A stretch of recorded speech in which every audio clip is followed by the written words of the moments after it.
Joe McMoneagle was a US Army intelligence officer who saw active service in Vietnam. In 1970, he fell seriously ill and almost died. When he recovered, he found he had psychic powers.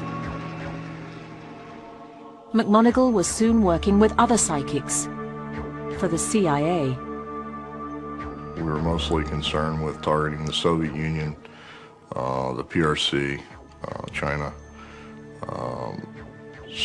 some of our other enemies, Libya, Iran, Iraq.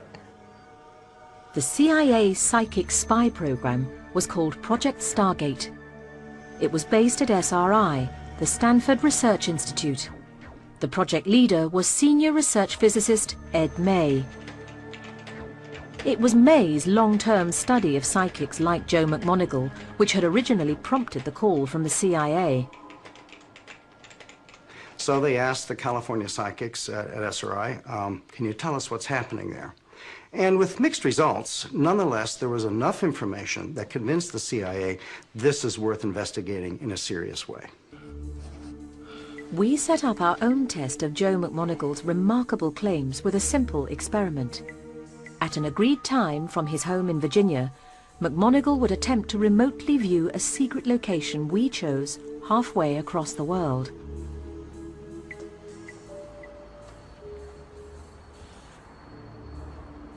McMoneagle's task?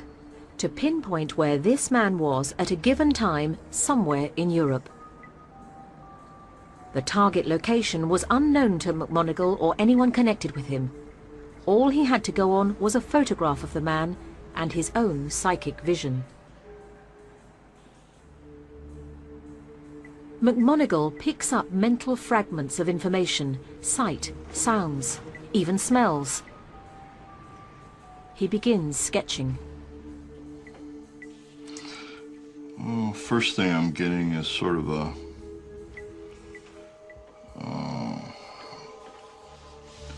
I'm getting a sense of some kind of an overhang kind of a thing like this. And I get an impression of a very large overhang.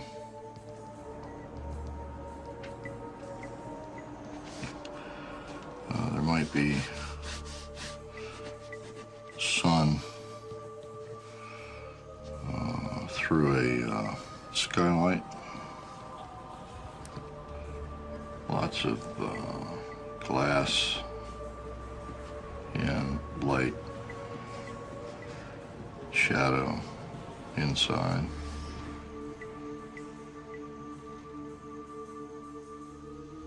And it probably is adjacent to either a subway stop or some kind of a train station. Within this complex is probably a chapel, maybe, or a small church within the complex itself. And engine noises that aren't cars. McMoneagle got many elements of the location right. It was the ultra-modern Stansted Airport near London, England. But in spite of drawing something very like a jet engine, Joe didn't get the airplanes. Not a conclusive experiment, but enough to make you wonder.